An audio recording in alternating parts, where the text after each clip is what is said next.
नमस्कार, मैं हूं विनय सिंह और झारखंड अब तक लाइव पर हम लगातार एक शख्सियत के साथ आपको मिलवाते हैं और बातें करते हैं।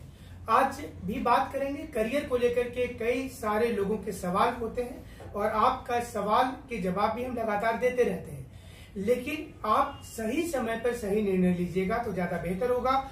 हमारे साथ आज SDSM स्कूल की पूर्व प्रिंसिपल श्यामली विरदी जी हैं, जिनसे ढेर सारे सवाल पूछेंगे और आपके पास भी कोई सवाल होगा तो हमारे कमेंट बॉक्स में आप जरूर लिखिएगा। हम उम्मीद करेंगे और कोशिश करेंगे कि दूसरे जो हमारा दूसरा शो होगा उसमें हम श्यामली विरदी जी से उसका आंसर लेकर के आपको दें। श्यामली विरदी जी, आपका बहुत बहुत शुक्रिया कि आप हमारे चैनल पर आए। सबसे पहले हम आपसे जानना चाहेंगे कि स्कूल में जो करियर होता है, खास करके जो आज खास करके लड़कियां जो हैं और महिलाएं वो स्कूल में बीएड करने के बाद जाना चाहती हैं। आपका बहुत लंबा अनुभव रहा है स्कूल में as a teacher, as a principal, as an administrator, तो आप क्या कहना चाहेंगे? मुझे लगता है कि आजकल के बच्चों में ये डिस्टिंक्शन मैंने कभी नहीं किया कि वो लड़का है या लड़की है। देखिए, एजुकेशन फॉर ऑल, और एजुकेशन का सबसे बड़ा महत्व होता है कि बचपन से बच्चों में जो तहजीब सिखाया जाता है, जो एजुकेशन के थ्रू से माध्यम से डिसिप्लिन और उसमें क्वालिटी ऑफ एजुकेशन, इस पर जोर दिया जाना बहुत ज़रूरी है। देखिए, एजुकेशन सिर्फ किताबी ज्ञान नहीं होता है। एजुकेशन का मतलब है आपका अपब्रिंगिंग, आप में जो क्वालिटी है उस पर ध्यान देते हुए हर टीचर, घर से लेके माता पिता, बहुत बड़े टीचर्स होते हैं। सबसे बड़े तो टीचर्स माँ होती है, और माँ का ज्ञान से ही बच्चे पलते बड़े होते हैं, फिर स्कूल जाते हैं। बचपन से ही वो सीखते हैं कि हमारे किस तरह से हम ये सोसाइटी में हमको मिक्स करना है, किस तरह से बात करना है। और एजुकेशन का मतलब है सिर्फ स्ट्रिक्ट होना नहीं है, टीचर्स में भी वो इस तरह से बच्चों को पालना है कि हम अपने बच्चों के लिए बेस्ट जो अगर सोचते हैं तो ये बच्चे भी मेरे ही हैं, और इनको भी उस तरह से पढ़ाया जाए, उनको क्वालिटी देखा जाए कि जो लास्ट बेंच में भी बच्चा बैठा हुआ है उस पर भी उतना ही ध्यान दिया जाए जिस तरह एक फ्रंट बेंच में बैठे हुए अच्छे बच्चे, स्टूडेंट सारे अच्छे होते हैं। ये तो हम लोगों पर डिपेंड करता है कि हम उसको किस तरह से परवरिश करें, उनको उस तरह के तहजीब सिखाए, क्वालिटी ले आए सोसाइटी जी। अगर देखा जाए जैसे कि इंग्लिश मीडियम स्कूल और हिंदी मीडियम स्कूल में एक तुलना अगर किया जाता है, आपने दोनों स्कूल में हमें लगता है कि सेवा दी होगी, तो दोनों में डिफरेंस क्या नजर आता है? आज जैसे पूरा भारत इंग्लिश मीडियम की ओर भाग रहा है, तो वहां पर जो टैलेंटेड बच्चे ज्यादा रहते हैं और इसका फायदा टीचर को ही मिलता है। देखिए, टीचर्स तो आफ्टर ऑल जो बचपन से जिस बच्चे को सिखाते हैं, हम लोग उस टाइम डिस्टिंग्विश नहीं करते कि ये हिंदी मीडियम से आया हुए हैं या घर में माहौल क्या है। हम लोग जानते हैं कि हम लोग अगर उन पे ध्यान दें तो हर बच्चे, हर स्कूल के बच्चे अच्छे होते हैं। वो तो हम लोग उनको देखना है कि उनमें वो परवरिश थोड़ा आ जाए। पेरेंट्स से अक्सर मैं बात करती थी और ये कहती थी कि आपके बच्चे अगर जिद कर रहा कि मुझे मोबाइल चाहिए, मुझे मोबाइल चाहिए, तो ये आप पर है कि आप बच्चों को किस तरह से उसको उस माहौल में लाएं कि हमारे बच्चों में उस जिद को ज्यादा अहमियत नहीं देना है। अगर पेरेंट्स उस जिद को, हमारे पास कंप्लेंट्स लेके आते थे कि देखिए मोटरसाइकिल नहीं देते हैं तो वो तो स्कूल नहीं जाएंगे, पढ़ेंगे नहीं, तो ये तो हम लोग पर है ना कि हम अपने बच्चे को उस तरह कंट्रोल पे रखे कि आप पढ़ाई लिखाई करो, उसके बाद आप खुद उस लायक बनो जी। जैसे अभी जो अक्सर हम लोग देखते हैं, न्यूज में भी आते रहता है कि 7th के बच्चे के बैग से ये निकल गया या वो घर से निकला और पिकनिक चला गया, घूमने चला गया। आप लोग जिस समय में पढ़ते होंगे स्कूल में, तो क्या इतनी फ्रीडम थी? अभी आपने बोला कि बच्चे जिद करते हैं कि बाइक चाहिए उन्हें, आप लोग भी घर में ऐसा जिद करते थे अपने समय? नहीं, एक्चुअली आज के पेरेंट्स जो है ना, वो मुझे लगा, मैंने भी इस एजुकेशन फील्ड में 30-35 साल से ज्यादा ही काम किया है, और मैंने देखा कि पेरेंट्स भी आजकल बहुत ज्यादा लीनियंट हो गए। उनके पास पैसा है, बच्चे अगर जिद करते हैं तो जिद पर वो लोग दे देते हैं कवर अप कर। उसके बाद वो कहते हैं कि हमारे बच्चे हमारे बात नहीं सुनते। जी, लेकिन पेरेंट्स को ये डर सताता है कि कहीं उनके जो बच्चे भाग जाएंगे घर से। अब तो एक ही दो बच्चा सब कोई का है, सुसाइड जैसे अटेम्प्ट हो जाते हैं। तो मैडम पेरेंट्स क्या करें यहाँ पर, कैसे टैकल करें? पेरेंट्स को उतना गिवन नहीं कर देना चाहिए कि हमारे बच्चे ऐसे कर लेंगे वैसे कर। उनको देखिए एक मॉरल एजुकेशन घर से ही मिलता है, स्पिरिचुअल एजुकेशन, मॉरल एजुकेशन। हम में अगर वो कैपेसिटी नहीं है, पेरेंट्स के पास पैसा है, बच्चे भी जानते कि हम अगर जिद करेंगे तो हमको मिल जाएगा, लेकिन पेरेंट्स को इस पर पेरेंट्स को ये कंट्रोल, जैसे कि ऐसा भी होता है क्या कि जैसे 8वां क्लास में बच्चा गया तो पेरेंट्स थोड़े से स्ट्रिक्ट हो रहे हैं, तो बचपन से अगर आपने छूट दे दिया है तो बाद में करने में दिक्कत हो रहा है? बहुत मुश्किल होता है, बहुत दिक्कत होता है। मतलब पहले शुरू से सोचे पेरेंट्स को। और आपको ये भी देखना है कि बच्चे हमारे किस माहौल में मिल रहे हैं, किस तरह के दोस्त उनके हैं। देखिए आजकल के पेरेंट्स सोचते हैं स्कूल भेज दिया, उसके बाद ट्यूशन चला गया, काम खत्म, हमारा जिम्मेवारी हो गया, हम पे कर देते हैं, फीस दे देते हैं। लेकिन अगर हम देखें कि बच्चे किस माहौल में बड़ा हो रहा है, किस तरह के फ्रेंड्स हैं, तो पेरेंट्स को थोड़ा ध्यान तो देना है। एक सवाल और आपसे चाहेंगे कि जैसे बोर्ड में नंबर लाना, और ये हर टीचर का भी प्रेशर है कि आप के क्लास से कितने बच्चे का नंबर अच्छा है, और पेरेंट्स का भी दबाव है बच्चों पर, तो ये दबाव से बच्चे कैसे निकले? देखिए एक चीज होता है कि पीयर प्रेशर जिसे कहा जाता है, कि हम अपने जो क्लास के फ्रेंड्स है या बाहर के फ्रेंड्स हैं, वो किस तरह का, वो पढ़ने लिखने वाला बच्चा है या सिर्फ कॉम्पिटिटिव स्पिरिट लेके। देखिए कॉम्पिटिटिव स्पिरिट होना थोड़ा अच्छा है, तब बच्चे थोड़ा पढ़ेंगे, लेकिन ये भी नहीं कि हमारा बच्चा अगर फर्स्ट नहीं आया तो उसको हम ये नहीं देंगे वो नहीं देंगे। तो उससे क्या है ना, पेरेंट्स में भी एक इस तरह का स्पिरिट ले आते बच्चों का। क्योंकि देखिए मार्क्स से जज मत कीजिए। होता है कि कोई बच्चा किसी वक्त उसने उतना अच्छा नहीं किया तो उसको चांस फिर मिलना चाहिए, उसको घर में भी माहौल होना चाहिए कि बच्चे पढ़े। ये नहीं कि हम दूसरे रूम में माँ पिताजी टीवी देख रहे हैं, म्यूजिक सुन रहे हैं और घर में बच्चा पढ़ने का माहौल नहीं रहता है। तो मतलब पेरेंट्स को ये सिर्फ प्रेशर डालने से नहीं है, मैंने आपको बच्चे के साथ में कोऑपरेट करना, उसका क्या प्रॉब्लम है, कहाँ प्रॉब्लम है, टीचर्स से भी बीच बीच में मिली है। आप खाली मार्क्स पर मत जाइए, उस बच्चे को किस माहौल में है, किस तरह से इम्प्रूव कर। एक बहुत से पेरेंट्स का भी ये सवाल हमारे पास आता है कि बहुत ज्यादा जितने स्कूल हैं, आपने कई स्कूल में आप रहे हैं, तो प्रोजेक्ट के नाम पर बहुत ज्यादा पेरेंट्स को भी परेशान किया जाता है कि ये करो वो करो।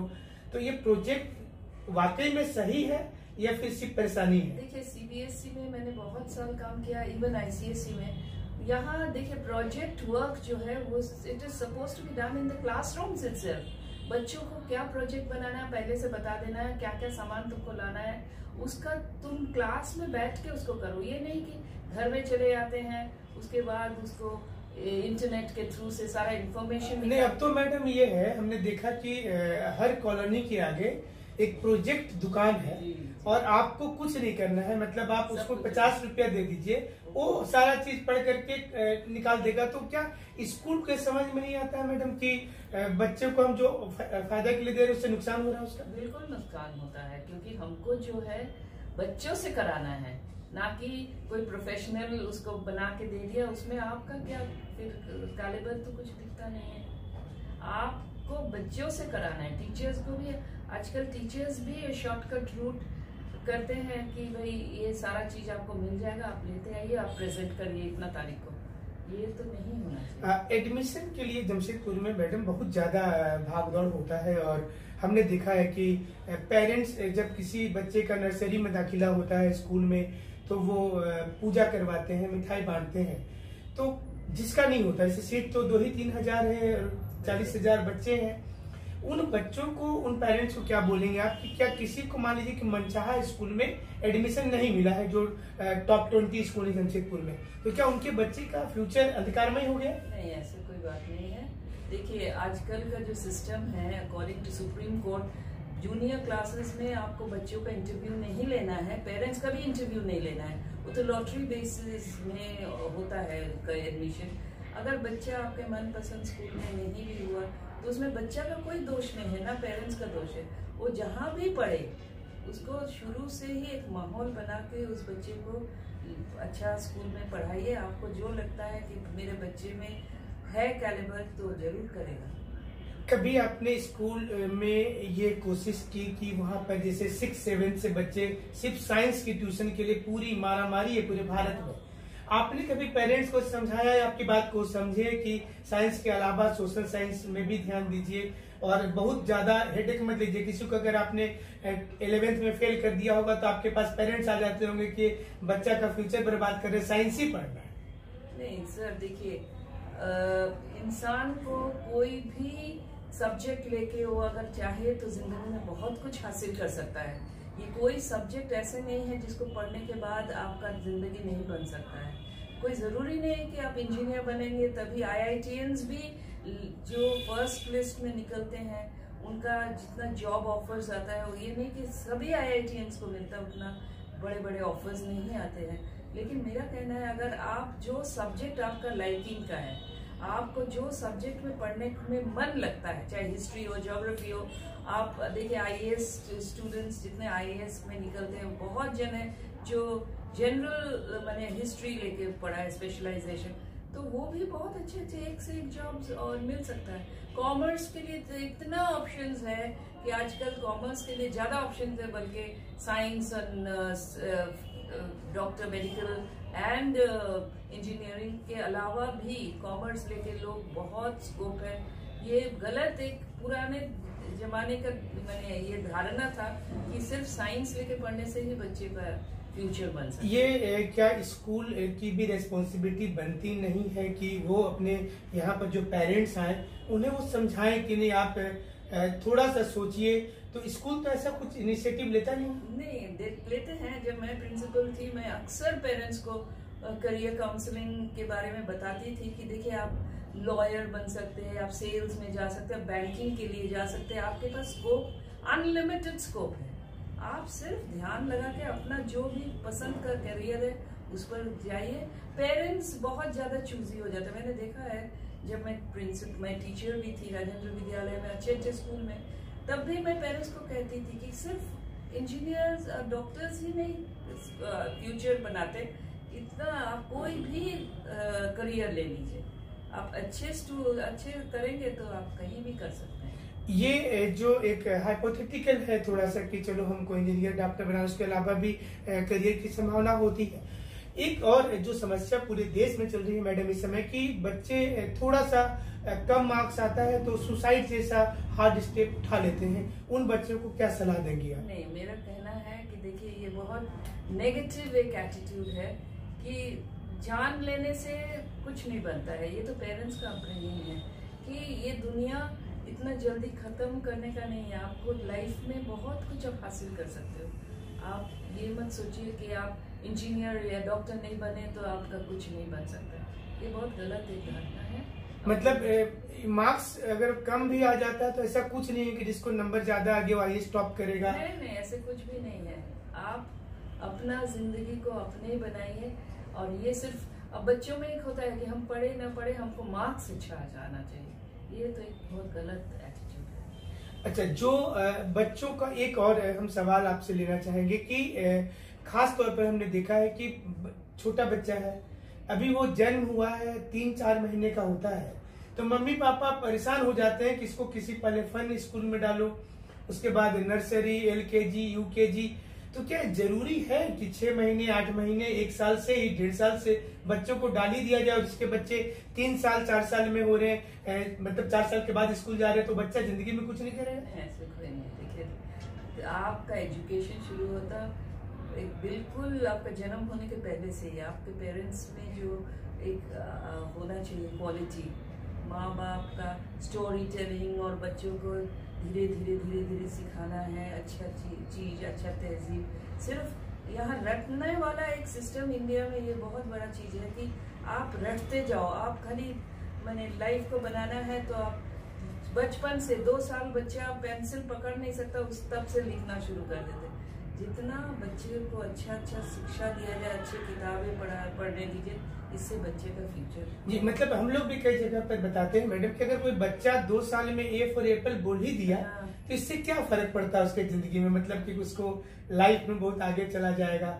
लेकिन हम देखते हैं कि नहीं, पेरेंट्स पूरा खुश हो जाते हैं कि चलो मेरा बच्चा जो है 2-2.5 साल में ही ए फॉर एप्पल बोल दिया है। तो ये समझना पड़ेगा कि नहीं, आपको उसके बाद की जो करियर है मतलब उससे फर्क नहीं पड़ता है। अगर हम तो खुद स्कूल 5-6 साल के बाद गए थे, स्टार्ट हुआ था।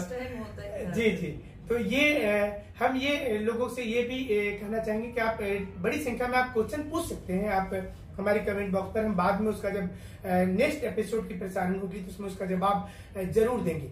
इंग्लिश को लेकर के मैडम के दिमाग में कई प्रोजेक्ट चल रहे हैं। टॉफल के लिए जो बच्चे तैयारी करना चाहते हैं या फिर वो अंग्रेजी में और आगे कुछ करना चाहते हैं, पहले तो मैडम से हम पूछना चाहेंगे कि आईसीएसई बोर्ड की इंग्लिश और सीबीएसई बोर्ड की इंग्लिश में क्या डिफरेंस है?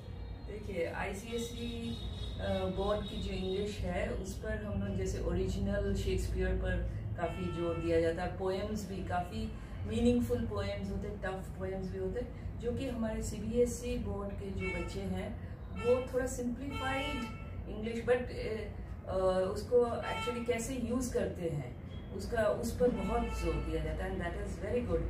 दोनों बोर्ड का अपना अपना खूबियाँ हैं। मैंने दोनों बोर्ड के स्टूडेंट्स को पढ़ाया है और मुझे लगता है कि बच्चे अगर सही माने में अच्छा से पढ़ के एग्जाम दे तो फायदा दोनों में। अच्छा, जो बच्चे हमारे झारखंड बोर्ड से पढ़ रहे हैं, बिहार बोर्ड से पढ़ रहे हैं, तो उनको क्या, वो तो हिंदी मीडियम वाले हैं, तो क्या उनके लिए करियर ब्लॉक हो जाती है या फिर ओपन? ऐसे कोई बात नहीं। देखिए, हमारे जान पहचान के ऐसे बहुत से लोग हैं जो हिंदी मीडियम में पढ़ के आज इंग्लिश के बहुत अच्छे प्रोफेसर हैं, अच्छी अच्छी किताबें लिख रहे हैं। ऐसे बात कुछ नहीं, मीडियम से कुछ नहीं होता। देखिए, हम लोग जब छोटे थे तो हमारे भी पेरेंट्स घर में इंग्लिश में नहीं बात करते थे, वो सब अपना मातृभाषा में ही बात करते जी, ये पॉसिबल भी नहीं है मैडम। जैसे देखिएगा कि हर लोग अपने घर में कोई बंगाली बोल रहा है, कोई भोजपुरी बोल रहा है, कोई उड़िया बोल रहा है, तो और स्कूल में ही अंग्रेजी बोलना है। आज के टीचर्स लेकिन एम्फसाइज करते कि घर में आप बच्चे के साथ इंग्लिश में बोलिए। मैं ऑलवेज बोलती थी ऐसे कोई बात नहीं, इंग्लिश तो इंग्लिश टीचर्स क्लास में बोलेंगे, सारे टीचर्स बोलते हैं, बच्चे को सीखना है तो वहीं से सीखेंगे। हम लोग भी जब कॉन्वेंट स्कूल में पढ़ते थे, हमारे टीचर्स तो क्लास में ऑलवेज इंग्लिश में बोलती थी, बट हिंदी क्लास में हिंदी टीचर जी हिंदी में बोलती थी, संस्कृत क्लास में भी हिंदी में बोलती थी, लेकिन पेरेंट्स तो अपना मातृभाषा में बात करते थे। और ये जरूरी मैडम, हमने कई पेरेंट्स को देखा है कि जैसे बच्चे ने सीख लिया कि ये खिड़की है, तो बाद में पेरेंट्स इसको पीटने लगते हैं कि नहीं ये खिड़की नहीं है, ये तो विंडो है। तो मैडम ऐसे में तो बच्चों के लिए बहुत बड़ा कंफ्यूजन है कि मतलब बचपन से हम खिड़की सुन रहे थे, अचानक से अब इसको खिड़की बोलना नहीं। तो इसका एक, जैसे आप किसी इंग्लिश मीडियम में हम लोग बच्चों को बोल देते हैं 67, 89, तो वो लोग नहीं समझ पाते हैं, पेन ड्रॉप कर देते हैं कि आगे क्या हमको नहीं मालूम है। तो ये देखिए, आपको समझना है कि करियर कभी ब्लॉक नहीं हो रहा है आपका। आप कोई भी भाषा में जान रहे हैं, अगर नॉलेज आपके पास है तो आप बहुत आगे सिनेरियो है आपके पास के जो जाएंगे। टॉफल को लेकर के और जो अन्य अंग्रेजी में है, आप उसके लिए क्या कुछ करने वाले हैं आने वाले फ्यूचर में? देखिए, टॉफल और आइल्स ये इंग्लिश के एग्जाम्स होते हैं, जो अगर बच्चे फॉरेन में जाके आगे एजुकेशन के लिए वो अप्लाई करते कोई यूनिवर्सिटी में, फॉरेन यूनिवर्सिटीज में, तो आपको वहाँ का लोकल भाषा आपको जानना है। तो इसी का ही तैयारी है ये एग्जाम्स, टॉफल, आइल्स। और आप पढ़ने के लिए भी आप जा सकते हो, आप जॉब के लिए भी जा सकते हो, तो आपको ये बेसिक इंग्लिश का एग्जाम है। मतलब जैसे हम लोग भी कभी कभी टेलीविजन में देखते हैं कोई स्पीच वहाँ के प्रेसिडेंट का, तो नहीं समझ में आता है कि क्या बोले नहीं बोले।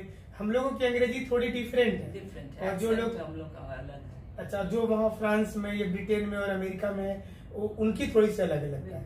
बिल्कुल अलग है। तो आप जब वहाँ जाओगे, वहाँ अगर आप लोकल आदमी से आपको जब डीलिंग करना होगा तो वो तो अंग्रेजी में बोलेंगे, लेकिन वहाँ का एक्सेंट ऐसे है कि आपको अंग्रेजी में समझ में भी नहीं आएगा कि वो किस भाषा में बोल रहे हैं। इसीलिए वो बेसिक लैंग्वेज जानने के लिए आपको ये एग्जाम देना पड़ता है। टॉफल है, आइल्स है, ये सबसे क्या है ना, आपको बेसिक टेस्ट जो देना है, ऑनलाइन टेस्ट होता है, तो उसको समझने के लिए भी ये क्लासेस, आपको कम्युनिकेशन स्किल्स, आपको राइटिंग स्किल्स, ये सारे स्किल्स पर ये ट्रेनिंग दिया जाता है बच्चों को। मैंने ये स्टूडेंट्स को फायदा होगा जो लोग फॉरेन कंट्री में अपना करियर देखते हैं और उन्हें ये उम्मीद है कि वो बाहर जाएंगे तो इस एग्जाम को क्लियर करने के बाद आपको जो ट्रेनिंग मिलेगी तो वो अंग्रेजी उनकी स्ट्रांग हो जाएगी, आप समझ जाएगा, वहाँ के लैंग्वेज को आप समझ पाओगे। और इंग्लिश ऐसे भी मैम अगर देखा जाए तो लोग बोलने सके नहीं सके लेकिन अंग्रेजी सीखना जरूरी है देश में, क्योंकि ग्लोबल लैंग्वेज है। देखिए आप वर्ल्ड का कहीं भी जाइए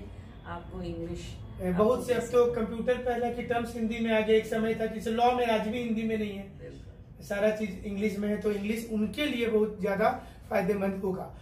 एक हम सवाल और आपसे लेंगे अंत में कि जो बच्चे मान लीजिए कि ड्रॉप आउट हो जाता है, कभी कभी ऐसे उसके जीवन में होता है कि 9th में रिपीट हो गया, 10th में रिपीट हो गया, 11th में, तो उन बच्चों को क्या सलाह देंगे अगर एक बार वो कहीं पर रिजल्ट खराब भी होता है तो आगे उनके पास क्या स्कोप है? आगे बहुत स्कोप है, ऐसी बात नहीं है। देखिए एक स्टेपिंग स्टोन में आप कहीं भी पैर रख रहे हो तो आप गिर भी जाओगे, तो फिर उठ के आप आगे चल सकते हो।